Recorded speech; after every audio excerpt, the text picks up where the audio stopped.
শুভেচ্ছা, আমন্ত্রণ চট্টগ্রাম 24-এ। বৃহত্তর চট্টগ্রামের সব খবর নিয়ে আপনাদের সাথে আছি আমি জুবাইর মঞ্জুর।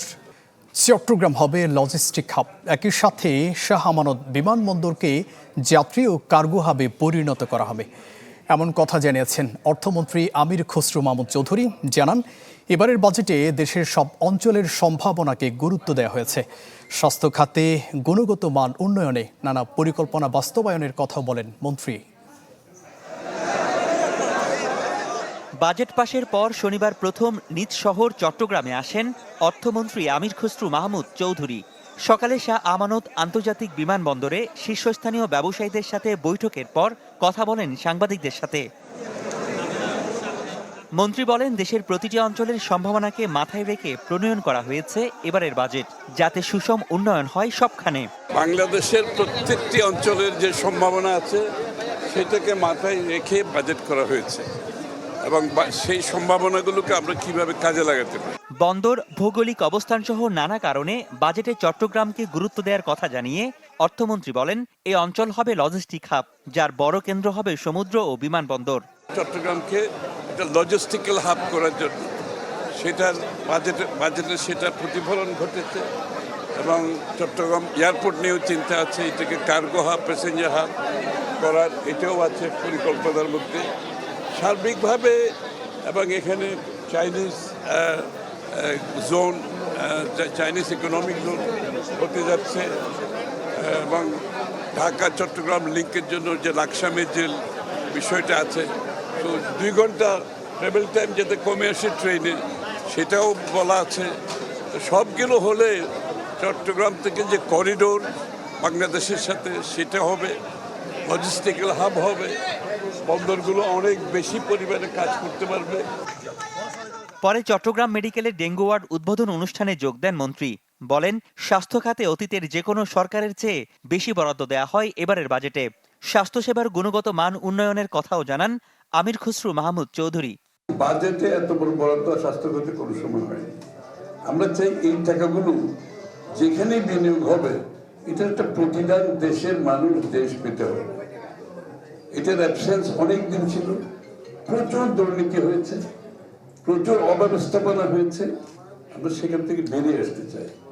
এই জায়গাটা যদি আপনারা একটু মনোযোগী হন, বিনিয়োগের জন্য ইনশাআল্লাহ কোনো অসুবিধা নেই। টাকা তো অ্যালোকেশন করা হয়েছে, কিন্তু এটা প্রপার ইউজ, কোয়ালিটি প্রজেক্টে আমরা ইনভেস্ট করতে চাই। এর আগে চট্টগ্রাম সলগলা এলাকায় ঈশান মিস্ত্রি হাট থেকে বারেকালী সড়কের সংস্কার কাজ পরিদর্শন করেন অর্থমন্ত্রী। রনি দত্ত, চ্যানেল 24, চট্টগ্রাম। চীনের সাথে করিডোর হলে নানা দিক থেকে সুবিধা পাবে বাংলাদেশ, সেজন্য বিষয়টি ভেবে দেখা হচ্ছে। বিকেলে কক্সবাজারে এক অনুষ্ঠান শেষে সাংবাদিকদের এমন কথা জানিয়েছেন প্রধানমন্ত্রীর পররাষ্ট্র বিষয়ক উপদেষ্টা হুমায়ুন কবির। করিডোর ইনিশিয়েটিভের প্রস্তাব চায়নার গভর্নমেন্ট শেয়ার করছে। আমরা ইতিবাচক হিসাবে দেখি। ট্রেড এন্ড ইনভেস্টমেন্টের ক্ষেত্রে তো আপনার যদি একটা করিডোর হয়, তাহলে যাতায়াত চলাচল, the movement of goods, mobility of people also, এটাতে আপনার ট্রেড কানেক্টিভিটি বলেন, ইনভেস্টমেন্ট কানেক্টিভিটি, কর্পোরেশনের কানেক্টিভিটি, তিন দিক থেকেই তো বেনিফিট হবে। So we look at it very positive. কৃষকের ন্যায্য মূল্য নিশ্চিত এবং মধ্যস্বত্বভোগীদের দৌরাত্ম্য কমাতেই কৃষি কার্ড বিতরণ করছে বর্তমান সরকার। চট্টগ্রাম সহ সারা দেশে প্রান্তিক পর্যায়ে মিনি কোল্ড স্টোরেজ নির্মাণেরও উদ্যোগ নেওয়া হয়েছে। এসব কথা বলেছেন কৃষি, মৎস্য ও প্রাণী সম্পদ মন্ত্রী মোহাম্মদ আমিনুর রশিদ। সকালে চট্টগ্রাম সার্কিট হাউসে 2 মন্ত্রণালয়ের মাঠ পর্যায়ের কর্মকর্তাদের সাথে মতবিনিময় সভায় তিনি বলেন, মিনি স্টোরেজগুলো সচল রাখতে সোলার প্যানেল স্থাপন করা হবে। ধান উৎপাদন বাড়াতে নানা পরিকল্পনার সাথে হাওর অঞ্চলে প্রাকৃতিক দুর্যোগে নষ্ট হয়ে যাওয়া রোধে আধুনিক যন্ত্রপাতি কিনতে কাজ করছে সরকার। এছাড়া ইলিশের উৎপাদন বৃদ্ধি এবং জেলেদের স্বার্থ রক্ষায় দাদনদারদের প্রভাব কমাতেও সরকার কাজ করছে বলে জানান মন্ত্রী।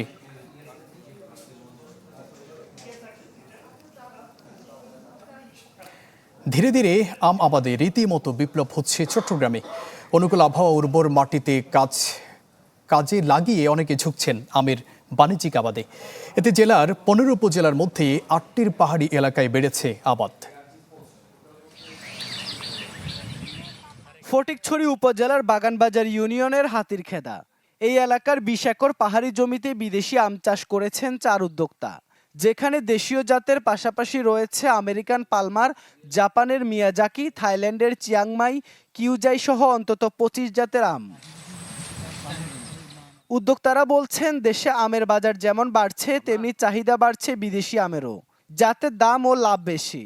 তাই বাণিজ্যিকভাবে এসব আমের চাষ করেছেন তারা, যাতে আছে 12 মাসি আমও। ফুড ব্যাগিং করার কারণে আমগুলো অত্যন্ত নিরাপদ থাকে, যেখানে আপনার কীটনাশক স্প্রে দেওয়া লাগে না, কারণ ফুড ব্যাগিং করার কারণে এই আমগুলো আপনার পোকা মাকড় রোগ বালাই কিছু হয়। প্রায় 100 জাতের 10,000 গাছ আমাদের এই বাগানে আছে এবং 12 মাসি কাঁঠাল গাছও আছে।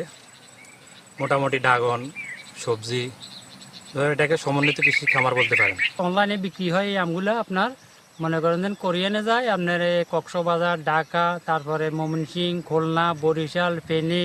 কৃষি বিভাগ জানায়, লাভের কারণে অনেকেই ঝুঁকছেন আম চাষে। ফলে গত কয়েক বছর ধরে চট্টগ্রামে আমের চাষও বেড়েছে। যেমন গত 2024-25 অর্থ বছরে বাণিজ্যিকভাবে দেশি বিদেশি আমের আবাদ হয়েছে 3095 হেক্টর জমিতে। উৎপাদন হয়েছে 41,051 মেট্রিক টন। চলতি বছর যা আরও বাড়বে বলে আশা তাদের। কমপক্ষে 42,000 মেট্রিক টন ফলন আমরা আশা করছি। আর এবছর যেহেতু আমের মৌসুমে খুব একটা ঝড় বৃষ্টি হয় নাই এবং চাষিরা আমের ফলনটা খুব সুন্দর হচ্ছে। বাজারে এখন দেশি বিদেশি অনেক জাতের আম চাষ হচ্ছে। খাবার দিতে হবে, কিন্তু গাছের গোবর বেশি করে জৈব সার দিতে হবে, তাহলে গাছে গ্রোথ হবে এবং আরও হচ্ছে ফলন আসবে।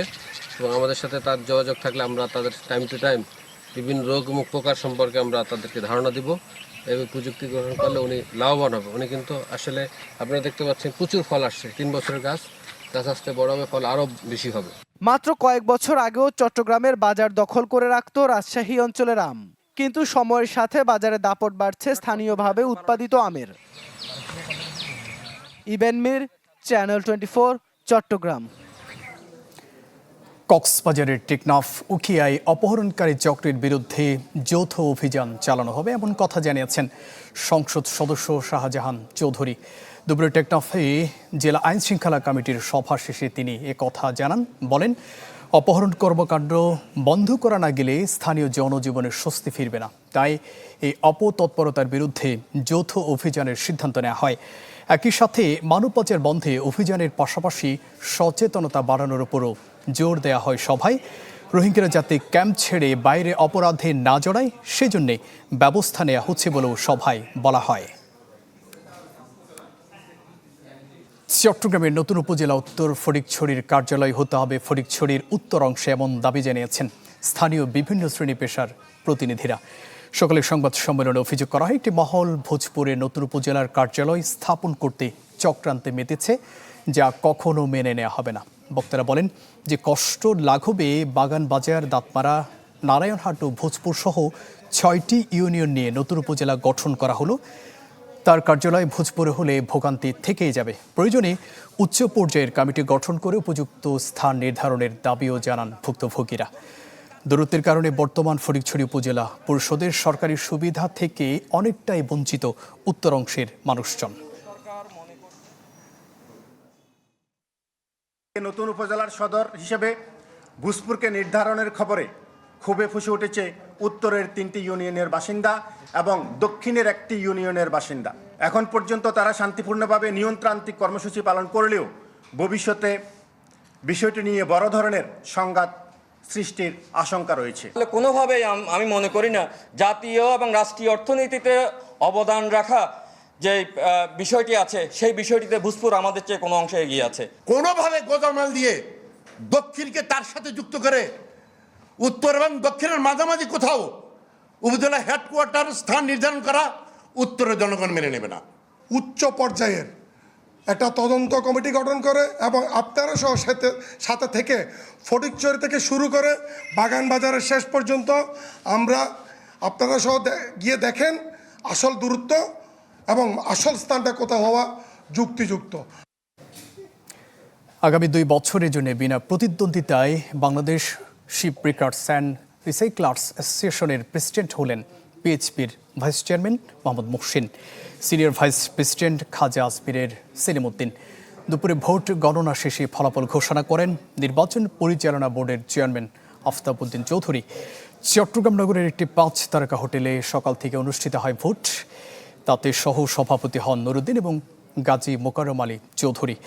এছাড়া নির্বাচিত 7 নির্বাহী কমিটির সদস্য হলেন জাহিদুল হক, তসলিম উদ্দিন, এস.এম নুরুন নবী, ফেরদৌস ওয়াহিদ, ওবায়দা আজাদি, হোসেনুল আরফিন এবং এ.কে.এম সাইফুল্লাহ সাঈদ।